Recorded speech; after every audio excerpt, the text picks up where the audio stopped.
오늘은 다윗의 길을 걸어간 히스기야, 다윗의 길을 걸어간 히스기야라는 제목으로 하나님 말씀 증거하도록 하겠습니다.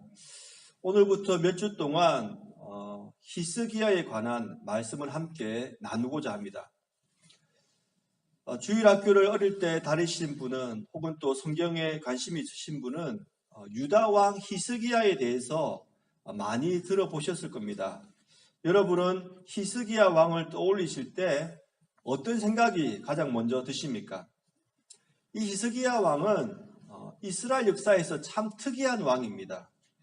여기에는 몇 가지 이유가 있습니다. 첫 번째는 이 히스기야는 남쪽 유다, 그러니까 이스라엘이 남북으로 이제 나누어진 다음에 남쪽 유다를 통치하고 있을 때 북쪽 이스라엘이 아수르에 의해서 패망을 당했습니다. 제가 한번 1절을 읽어드리겠습니다.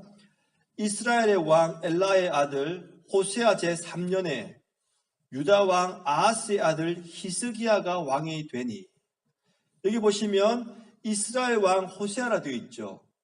이 호세아가 바로 북왕조 이스라엘의 마지막 왕이었습니다. 이 호세아 때 북왕조 이스라엘이 아수르에 의해서 패망하고 만 것입니다. 그 당시 유다의 왕이 누구였느냐? 바로 히스기야라는 것입니다. 비록 분단된 조국이었지만 이 히스기야는 북쪽 이스라엘이 처참하게 패망하는 모습을 그가 남쪽 유다를 통치할 때 눈으로 직접 본 것입니다. 그리고 이제 아수르는 남쪽 유다를 침략하려고 하고 있었던 것입니다. 둘째로 히스기야 왕이 특이한 것은 히스기야 왕은 선한 왕이었지만 그의 아버지 아하스는 지독하게 악한 왕이었습니다. 1절을 보시면 이렇게 나와 있죠. 유다 왕 아하스의 아들 히스기야가, 그러니까 히스기야의 아버지가 아하스인데 이 아하스가 참으로 지독하게 악했습니다. 제가 이와 관련된 몇 구절 제가 읽어드리겠습니다. 역대하 28장 2절로 4절입니다. 아하스가 바알들의 우상을 부어 만들고 여호와께서 이스라엘 자손 앞에서 쫓아내신 이방 사람들의 가증한 일을 본받아 그의 자녀들을 불사르고, 그러니까 아하스가 어떤 일을 했는가? 바알 우상을 직접 만들었다는 것입니다. 그리고 그의 자녀들을 불살랐단 말은 이방 우상에게 제물로 바쳤다는 것입니다. 이게 어떤 왕이냐면 자기 아들을 제물로 불에 태워서 이방 신에게 바친 왕입니다. 그리고 역대하 28장 24절에 이렇게 나와 있습니다. 아하스가 하나님의 성전의 기구들을 모아 하나님의 성전의 기구들을 부수고 또 하나님의 성전의 문을 닫아버렸습니다. 그리고 유다 각 성읍에 산당을 세워서 다른 신들에게 분향하여 하나님 여호와를 진노하게 했습니다. 하나님의 성전의 기구를 이 왕이 불살라버린 겁니다. 그리고 하나님의 성전의 문을 닫아버렸죠. 그리고 다른 신들을 예배하는 그런 왕이었습니다. 지독하게 악한 왕이었습니다.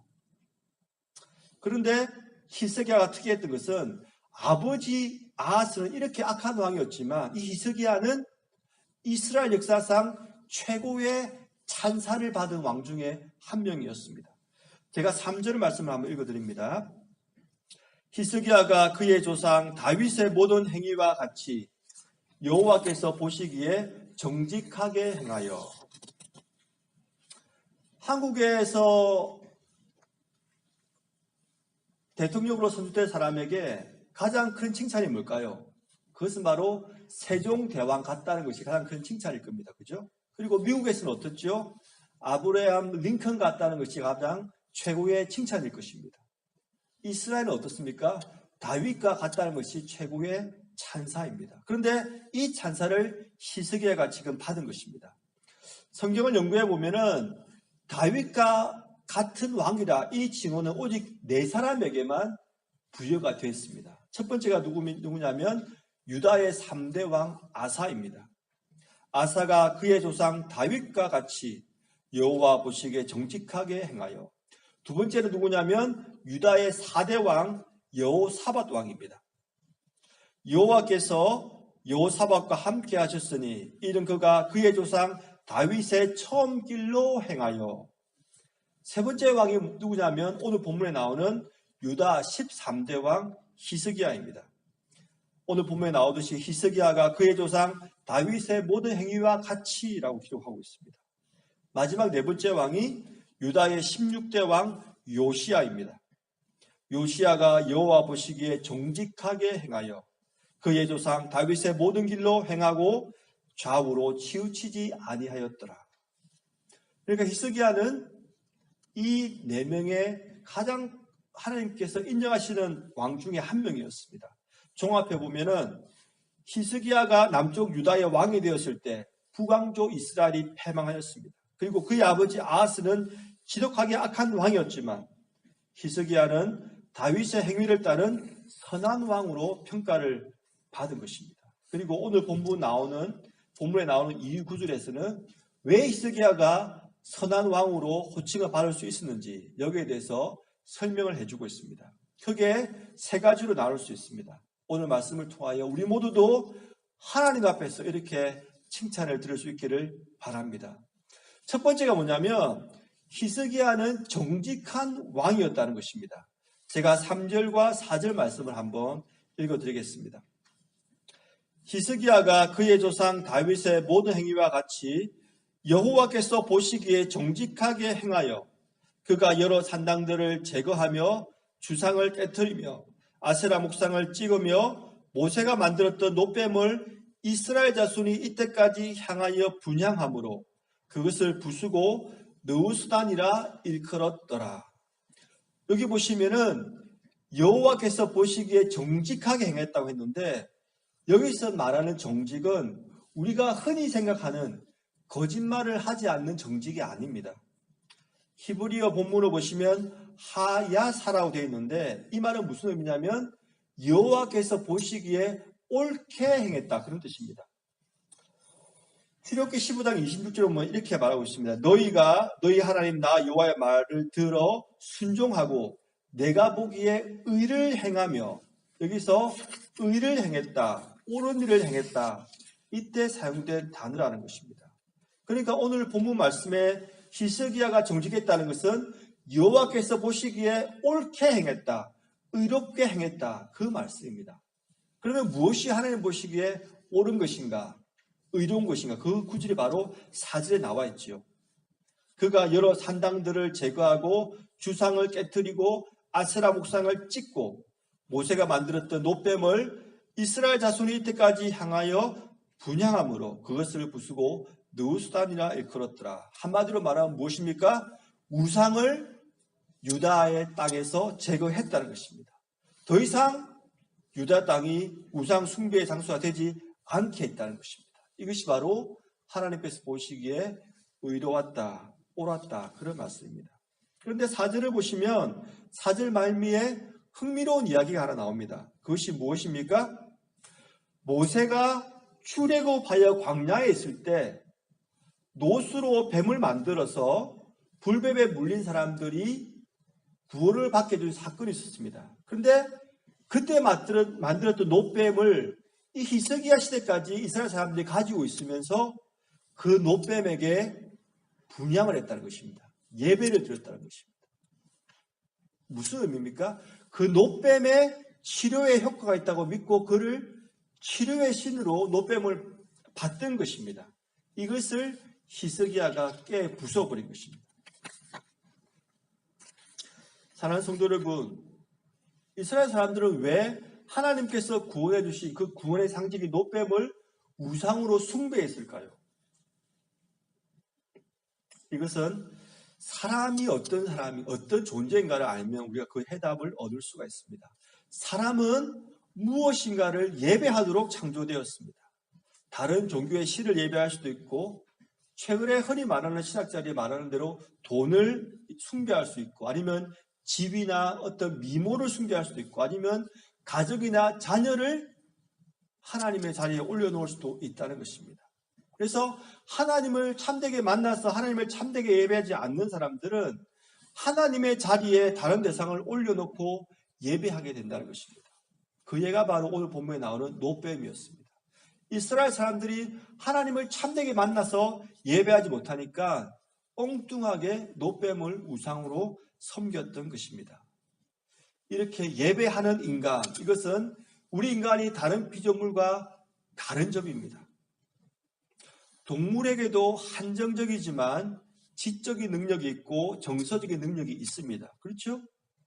하지만 동물에게 없는 것이 무엇입니까? 바로 이런 영적인 능력입니다. 그것을 어떻게 알 수 있습니까? 동물은 예배하지가 않습니다. 아무리 침팬지와 인간의 유전자가 비슷해도 침팬지는 종교를 만들지 않고 신을 만들지가 않습니다. 예배하지가 않지요. 문제는 우리가 참되게 하나님을 만나야 한다는 것입니다. 그래야지만 우리가 엉뚱한 대상을 예배하지 않을 수가 있다는 것입니다. 두 번째 히스기야는 어떤 왕이었습니까? 하나님을 의지한 왕이었습니다. 제가 5절과 6절 말씀을 한번 읽어드리겠습니다. 히스기야가 이스라엘 하나님 여호와를 의지하였는데 그의 전후 유다 여러 왕 중에 그러한 자가 없었으니 곧 그가 여호와께 연합하여 그에게서 떠나지 아니하고 여호와께서 모세에게 명령하신 계명을 지켰더라. 히스기야는 어떤 사람이었느냐? 이스라엘 하나님 여호와를 의지한 사람이었다는 것입니다. 여기에 인간 세계와 하나님 세계의 차이점이 있습니다. 이게 무슨 말씀입니까? 인간 세계에서는 사람이 아무리 좋은 부모라고 할지라도 자녀들이 계속해서 부모를 의지하면 부모의 마음이 편치가 않습니다. 만약에 부모가 자녀를 도와줄 능력이 없을 때 자녀가 부모를 의지하면 부모는 자녀를 못 도와주니까 마음이 아플 것입니다. 반대로 부모가 능력이 있다고 하더라도 자녀가 독립하지 못하고 계속 나이가 들어도 부모님을 의지한다면 이건 역시 부모님의 마음을 안타깝게 할 것입니다. 하지만 하나님의 세계는 다릅니다. 하나님께서는 우리가 죽을 때까지 하나님만을 의지하며 살기를 원하시는 것입니다. 어떤 사람들은 이렇게 말합니다. 평소에 하나님은 멀리 했는데 위급 상황이 되었다고 어떻게 하나님께 기도하고 도움을 청할 수 있습니까? 이렇게 말하는 사람이 있습니다. 또 다른 사람들은 평소에 워낙 달라는 기도를 하나님께 많이 했는데 어떻게 염치가 없이 또 도와달라는 기도를 하나님께 할 수가 있습니까? 이렇게 생각하는 사람이 있습니다. 하지만 이것은 하나님을 인간 수준으로 낮추어서 생각하기 때문에 발생하는 오해입니다. 오늘 본문을 보십시오. 히스기야가 하나님 앞에 칭찬을 들을 수 있었던 이유가 무엇입니까? 5절을 보시면 이렇게 말하고 있지요. 히스기야가 이스라엘 하나님 여호와를 의지하였는데 그의 전후 유다 여러 왕 중에서 그러한 자가 없었으니 하나님을 죽도록 의지했다는 것입니다. 하나님께 죽도록 도움을 청했다는 것입니다. 그런데 이것이 바로 히스기야가 받은 칭찬이었다는 것입니다. 사랑하는 성도 여러분, 우리 앞에 어떤 문제가 놓여 있습니까? 그리고 그 문제를 해결하기 위해서 우리는 누구를 의지하고 있습니까? 이 문제의 답을 어떻게 하느냐에 따라서 우리의 신앙이 판가름 나는 것입니다. 잠언 기자는 다음과 같이 우리에게 권면하고 있습니다. 제가 주부에 실었습니다. 잠언 3장 5절 6절 말씀 제가 한번 읽어드리겠습니다. 너는 마음을 다하여 여호와를 신뢰하고 네 명철을 의지하지 말라. 너는 범사의 그를 인정하라. 그리하면 네 길을 지도하시리라. 이 말씀을 잘 보시면 제 눈에 딱 띄는 말씀이 두 가지가 있습니다. 그게 뭐냐면 첫 번째가 마음을 다하여 여호와를 신뢰하고, 마음을 다한다는 말이 무슨 말입니까? 의지하는 강도지요. 진심을 다해서 하나님을 의지하라 그 말입니다. 그리고 6절에 보시면 범사에, 이 말이 제 눈에 딱 들어옵니다. 범사란 무슨 말입니까? 정도를 말하죠. 모든 일에, 범사에 모든 일에 하나님 여호와를 인정하고 의지하라는 것입니다. 그러니까 강도와 정도입니다. 진심을 다하고 모든 일에 하나님을 의지하라고 지금 잠언 기자가 우리에게 권면하고 있는 것입니다. 마지막으로 히스기야는 어떤 왕이었습니까? 형통한 왕이었습니다. 제가 7절, 8절 말씀을 읽어드리겠습니다. 여호와께서 그와 함께 하심에 그가 어디로 가든지 형통하였더라. 저가 아수르 왕을 배반하고 섬기지 아니하였고 그가 블레셋 사람을 쳐서 가사와 그 사방에 이르고 망대에서부터 견고한 섬까지 이르렀더라. 하나님 앞에서 정직하게 행하고 하나님 말을 의지한 히스기야와 하나님께서는 함께 주신 것입니다. 그 결과 히스기야는 형통한 삶을 살 수 있었습니다. 사랑하는 성도 여러분, 우리도 형통한 삶을 살기를 원하십니까? 우리가 형통한 삶을 살기 위해서는 하나님께서 우리와 함께해 주셔야 되는 것입니다. 오늘 본문 말씀 보시면 참 흥미로운 것이 한 가지 있습니다. 오늘 본문 보시면 히스기야가 형통한 삶을 살았다고 말했을 때 8절에서 블레셋 사람들을 쳤다고 지금 이야기를 하고 있습니다. 이것은 다윗이 하나님을 온전히 따랐을 때 받은 축복과 동일한 것이었습니다. 역대상 18장 1절에 이렇게 말합니다. 그 후에 다윗이 블레셋 사람을 쳐서 항복을 받고 블레셋 사람들의 손에서 가드와 그 동네를 빼앗고 히스기야는 다윗의 길을 걸었을 뿐만 아니라 다윗의 축복을 받은 것입니다. 우리가 여기서 한 가지 기억할 것이 있습니다. 우리가 형통한 삶을 살기 위해서는 하나님께서 우리와 함께 하실 때에 가능하다는 것입니다. 그러니까 우리의 형통함과 하나님께서 함께 하시면 동전의 양면과 같은 것입니다. 구약 인물 중에 대표적으로 형통한 삶을 살았다고 묘사되는 인물이 있습니다. 그 사람이 누구냐면 요셉입니다. 요셉. 그런데 요셉이 형통한 삶을 살았다고 묘사되는 구절마다 하나님께서 함께 해주셨다는 말이 계속해서 반복되고 있습니다. 제가 주부에 실었는데요. 창세기 39장 2절 3절 제가 한번 읽어드리겠습니다. 여호와께서 요셉과 함께 하심으로 그가 형통한 자가 되어 3절입니다. 그의 주인이 여호와께서 그와 함께 하심을 보며 또 여호와께서 그의 범사에 형통하게 하심을 보았더라. 그리고 39장 23절이지요. 간수장은 그의 손에 맡긴 것을 무엇이든지 살펴보지 아니하였으니 이는 여호와께서 요셉과 함께 하심이라. 여호와께서 그를 범사에 형통하게 하셨더라. 무슨 말입니까? 우리가 이 세상에서 형통한 삶을 살기 위해서는 반드시 하나님께서 우리와 함께 하심이 따라와야 된다는 것입니다. 하나님께서 우리와 함께 하실 때 우리는 비로소 이 땅에서 형통한 삶을 살 수 있다고 성경이 가르쳐주고 있는 것입니다. 그런데 우리가 여기서 주의해야 될 것이 한 가지 있습니다. 형통하다는 것이 고난이 없다는 말이 아니라는 것입니다. 형통하다는 말은 고난 속에서도 좌절하지 않고 다시 일어난다는 것입니다. 요셉은 말할 수 없는 고난을 받은 사람입니다. 요셉은 친형으로부터 노예로 팔려가지고 실제로 애굽에서 노예 생활을 한 사람입니다. 얼마나 그의 삶이 비참했겠습니까? 그리고 보디발의 오해를 받아가지고 실제로 옥 생활을 한 것입니다. 감옥에 갇혀가지고 살았던 사람입니다. 하지만 성경은 여전히 요셉을 형통한 사람이라고 말을 합니다. 왜냐하면 고난을 당하지 않았기 때문이 아니라 고난을 당했음에도 불구하고 그가 비록 고난을 당하여 넘어졌음에도 불구하고 다시 일어날 수 있었기 때문입니다. 요즘 미국 메이저리그 야구에서 포스트 시즌이 한창입니다. 메이저리그 야구에서 3할 이상을 치는 선수는 상당히 고액 연봉자입니다. 조그마한 중소기업보다 훨씬 더 큰 연봉을 그들이 받습니다. 금년 2018년 시즌에 3할 이상을 친 타자가 몇 명 있는지 아십니까?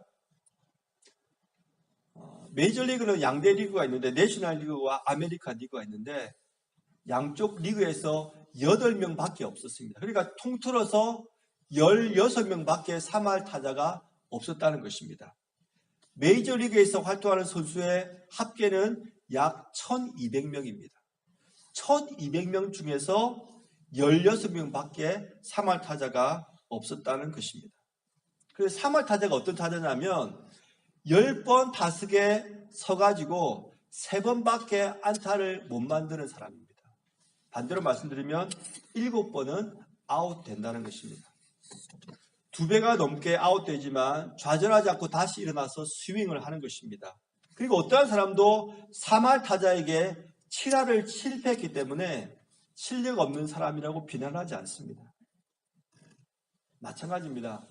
형통하는 사람은 넘어지지 않는 자가 아니고 고난을 당하지 않는 자가 아니고 넘어질지라도 고난을 당할지라도 다시 일어나는 사람이 바로 형통한 사람인 것입니다.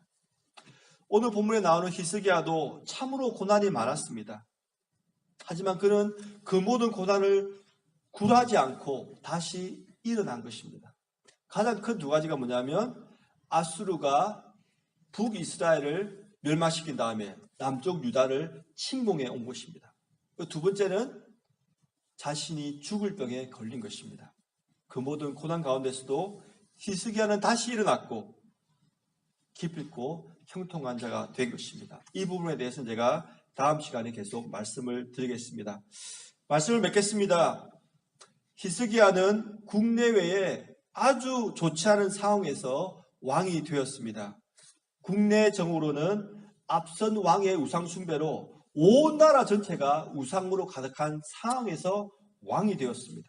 그리고 국외적으로는 바로 위에 있는 북이스라엘이 아수르에 의해서 처참하게 짓밟혀서 나라가 패망해 버렸고 이제는 남쪽 유다를 향하여 공격해 들어오고 있는 그런 상황이었습니다. 이러한 나쁜 상황에서도 히스기야는 하나님 앞에서 정직하게 행했고 오직 하나님만을 의지했습니다. 그 결과 하나님께서 그에게 형통한 삶을 허락해 주신 것입니다. 사랑하는 성도 여러분, 우리가 지금 처한 상황은 어떻습니까? 그 상황이 어떻든 오직 하나님 앞에서 정직하게 행하십시다. 그리고 하나님만을 의지하고 하나님만을 바라보십시다. 그럴 때 하나님께서 우리에게도